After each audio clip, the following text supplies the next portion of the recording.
welcome back to the Morning Brew right here on CNCTV3. Okay, let's get into it. If you've been paying attention, you might have noticed a war of words emerging between Guyana and Trinidad and Tobago over the issue of vaccines. And it was in response to a comment on the number of vaccines available in Guyana as opposed to Trinidad and Tobago.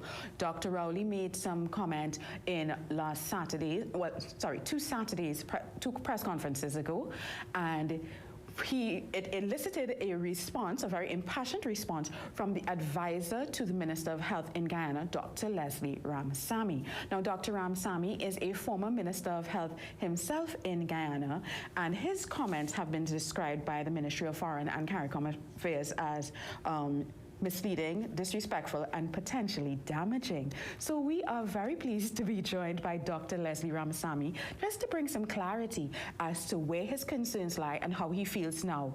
So, Dr. Ramsammy, thank you so much for joining us. Thank you very much.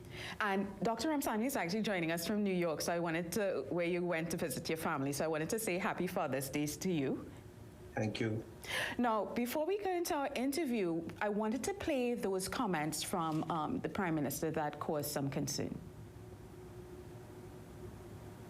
The Guyana government took a decision that Trinidad and Tobago did not take, and that is, early in the proceedings, to use vaccines that were not approved by the World Health Organization.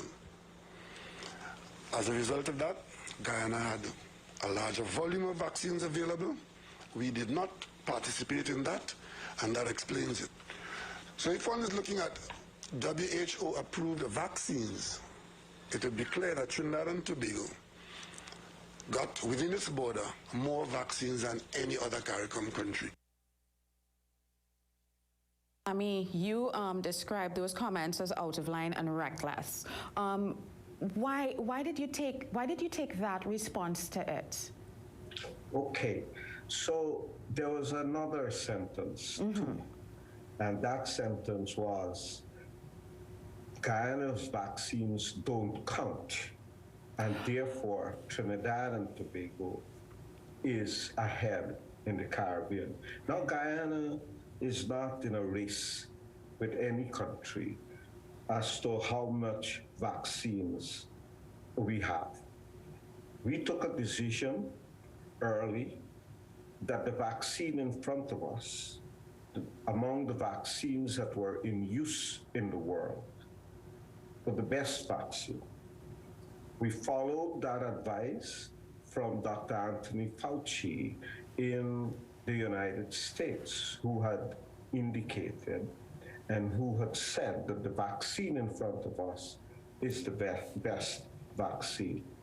And so whilst looking at that statement that you just played seemed like a harmless statement, it insinuated something. And whether the Honorable Prime Minister intended to or not, the insinuations were clear that these vaccines are either of very high quality, that deserving enough of WHO approval, or they were not of the quality deserving of WHO approval.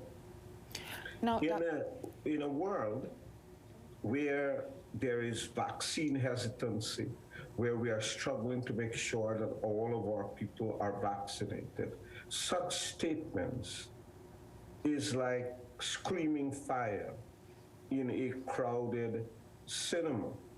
It's incendiary. And that's why I took offense. I meant no disrespect to the Honorable Prime Minister of Trinidad and Tobago, but I had to make clear that the vaccines we were using in Guyana were effective vaccines, proven vaccines.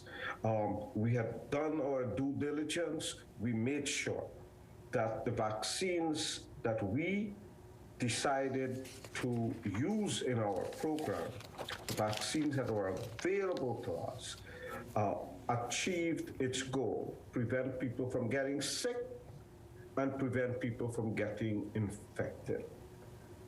Those things were proven in clinical trials. Yeah. They were proven in many countries before Guyana used them. And we have statistics to show that those vaccines work. Because that's you are the also context. actively monitoring how the effectiveness of the vaccines. You're doing Exactly. live monitoring. Now, you're a microbiologist. I listened to the press conference. So when I saw your response after, I was a little surprised. How much coverage would the Prime Minister's press conference get in Guyana? Was that also to what prompted your response? Because it didn't trigger me. And you'll have to, forgive me. When I heard the comment, it didn't trigger me as a disrespectful comment or one that was disparaging vaccines in Trinidad and Tobago. I think he was speaking in a very Trinidad and Tobago context and saying, we have this criteria, Guyana has another criteria. So if you put Trinidad's criteria and compare it to Guyana, that is why they have these amount of vaccines, and that is why we have this amount. And I don't have issue if it was in Trinidad and Tobago even with the use of context. that term does not count. Right. Right. And I don't have an issue if this was in a Trinidad and Tobago context. But the Honorable Prime Minister went and made it a CARICOM context. He was making the issue that in terms of vaccine and vaccination of our people, that Trinidad made the right decision. For Trinidad, though. And I'm not quarreling with Yeah. it. I am just saying that that comparison then led in Guyana because you see today it's not just your radio station and the television stations, which many people may not have listened to or saw, but then social media picked it up. And social media went on a rampage with it. And then the leader of the opposition went in Guyana at a time when we are trying to get every Guyanese to come forward and said that Guyana is using fake vaccines. So that's how it came out to many people. Right. And I could not give the Prime Minister a pass on that. I had to ensure that our people know, because like your country, Dr. we are Ramsammy, all I just struggling. wanted to interrupt a second and ask and to talk about the opposition leaders, claim that the vaccines, some of the vaccines that you have, which he has taken, I think he's fully vaccinated now. He is fully vaccinated, and With many Sputnik of his V? MPs are And with this vaccine, yes. okay, that's quite interesting. We're speaking about the Guyanese opposition leader, Joseph Harmon, who is now claiming that there are fake vaccines in Guyana. And the point how that much- all Trinidadian and Tobagans should know is that many of them, including the leader of the opposition, did not only take that vaccine, but specifically requested when they had a choice with other vaccines. Okay. What kind of impact has that had on, what is the level of vaccine acceptance in Guyana, and what kind of impact has it had in the immediate short term to the uptake or people coming out to receive their vaccines? Okay, so at the moment, Guyana would have vaccinated close to 50% of our adult population with at least one dose of vaccine. More than 230,000 people have received at least one dose of vaccine. And as of this moment, just about 100,000 Guyanese are fully vaccinated. And that represents about 20% of the adult population that are fully vaccinated. And we know the impact because among persons fully vaccinated, not one person has been found to be positive for COVID-19. Not one of them has had to be in the ICU, obviously, and obviously no one has died. And of the 100,000 people that are fully vaccinated, more than half of those are fully vaccinated with Sputnik 5 vaccine. So we know the vaccines work. And so what is the immediate impact? Many people start calling us, our phones were ringing out, people were showing up, asking us whether in fact there is any credibility to the leader of the opposition, and interestingly, to the Prime Minister of Trinidad and Tobago, because it is now common knowledge that the Trinidad and Tobago Prime Minister said that. So whilst I have no quarrel with anyone, my job and our job in Guyana is to make sure that whatever vaccine hesitancy exists, that we address that. This was not a helpful statement from either gentleman. And as one of the senior people in the vaccination campaign, it is my obligation. I wasn't speaking on behalf of the Guyana government.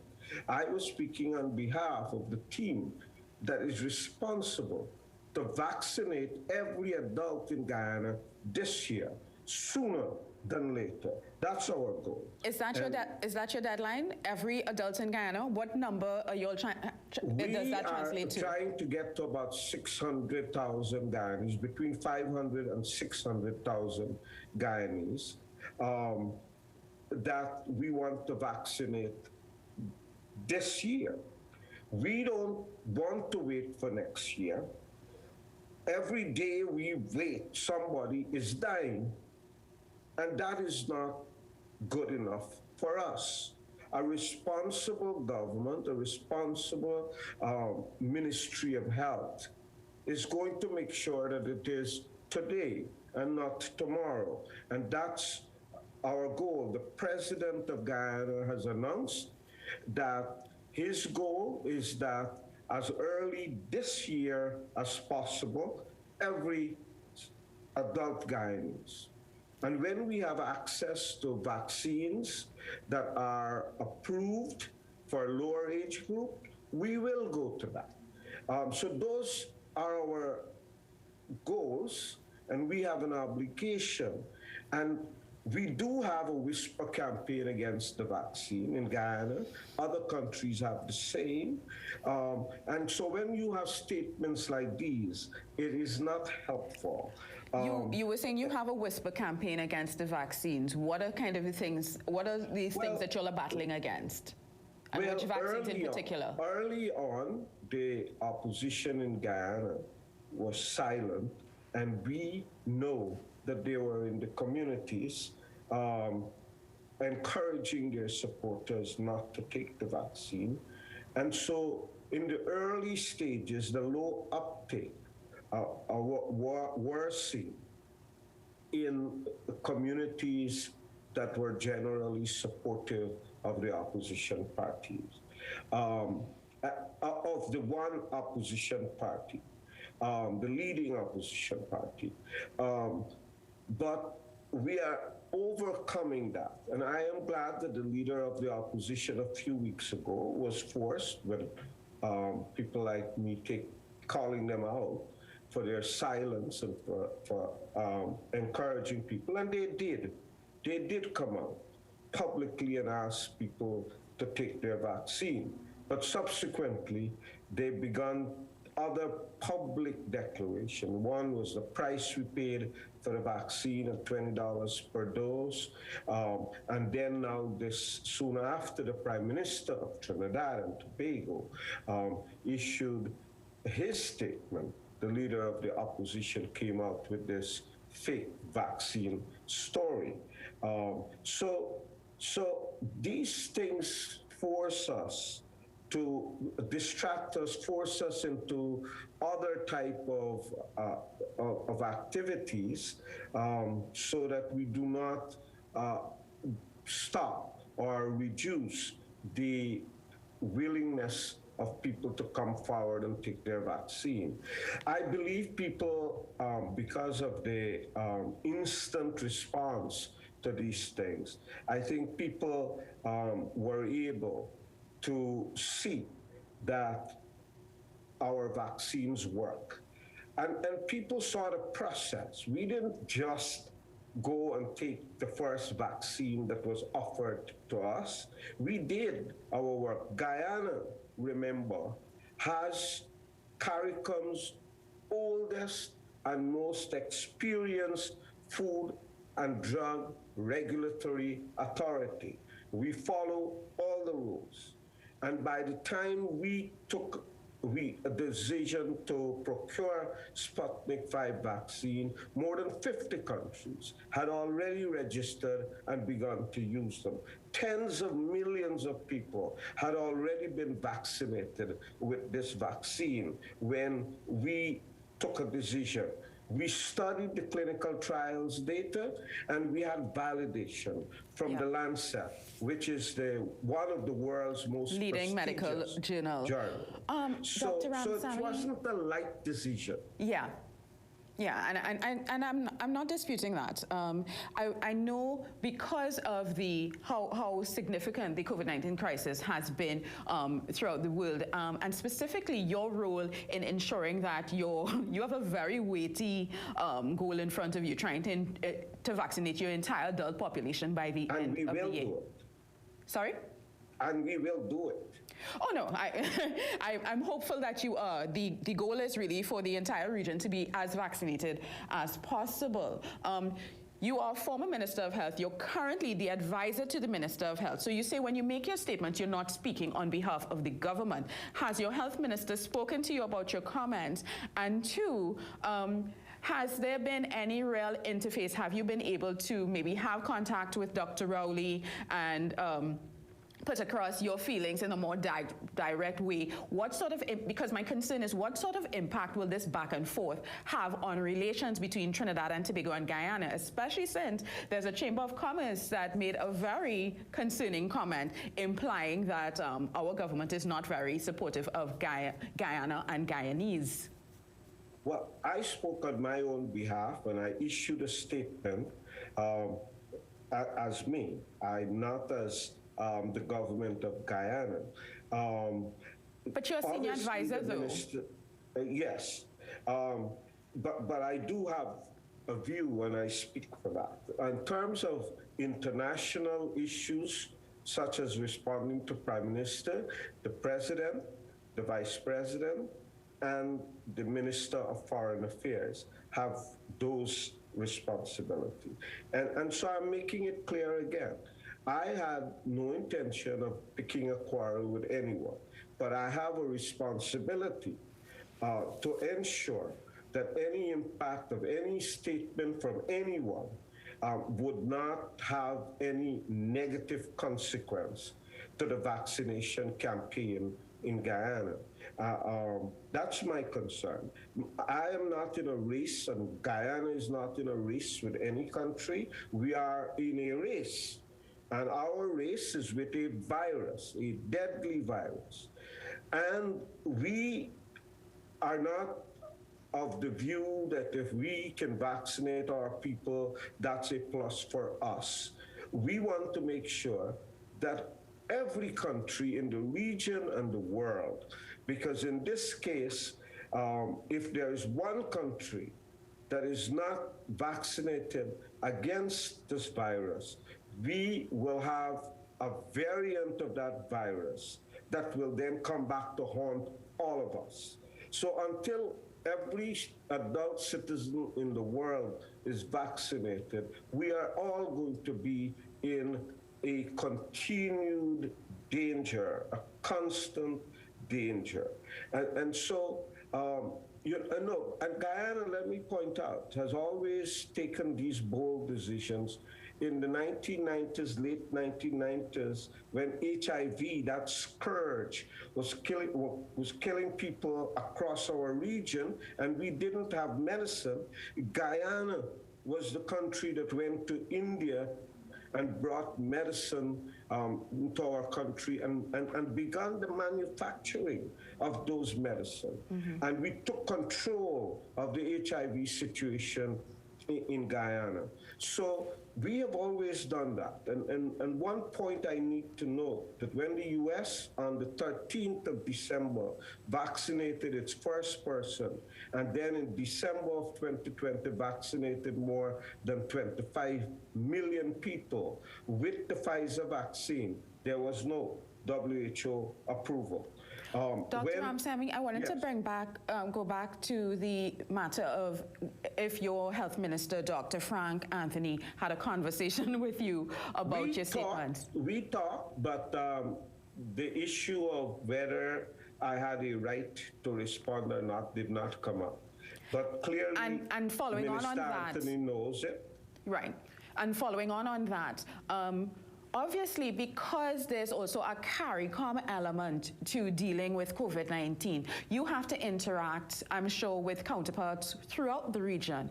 Have any of your counterparts in Trinidad spoken to you? Are you concerned that from a public health aspect that relations might have been a little fractured by the tone? I don't think that Guyana and Trinidad has had anything in the last couple of weeks that would harm the strong relationship between our countries. I have many friends in government and out of government through the many years.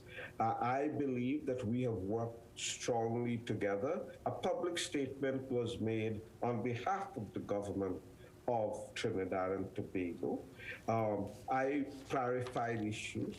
I didn't pick a fight with anyone. And yes, I found the statements not helpful and offensive. And I said so. And whilst I stand by my statement, we have moved on. We are not focusing on what the Trinidad and Tobago Prime Minister think or think not of our program. We are moving ahead. I wanted to ask you to comment really quickly. Barbados has launched a travel bubble. Currently, Guyana is not on it, but neither is Trinidad and Tobago. But when you look at that decision, what does that mean for you in Guyana? What are your reactions? We are aware of travel bubbles and other restrictions around the world. Is it something that you all are looking towards? Towards implementing? Guyana, as you know, throughout this COVID pandemic, has remained open. That we have put certain restriction. You have to have a PCR test before you can come to Guyana, and those are still in place. So it's not free for all. And we will continue to monitor the situation. And when it becomes possible that we can allow unrestricted travel, we will do so. But for the last 16, 18 months of this crisis, Guyana has remained open with these caveats that you have to get tested before you enter the country.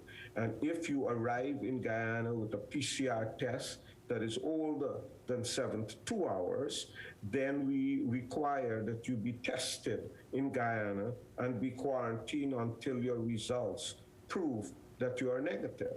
Thank you so much, Dr. Leslie Ramsammy. I really appreciate you getting up early to chat with us from your vacation time in New York. It's been a pleasure. Thank you much. We've been speaking to Dr. Leslie Ramsammy. He's a former Minister of Health in Guyana, but he's the current advisor to the current Minister of Health. All right, time now for a very short break, but we'll be back with more after this.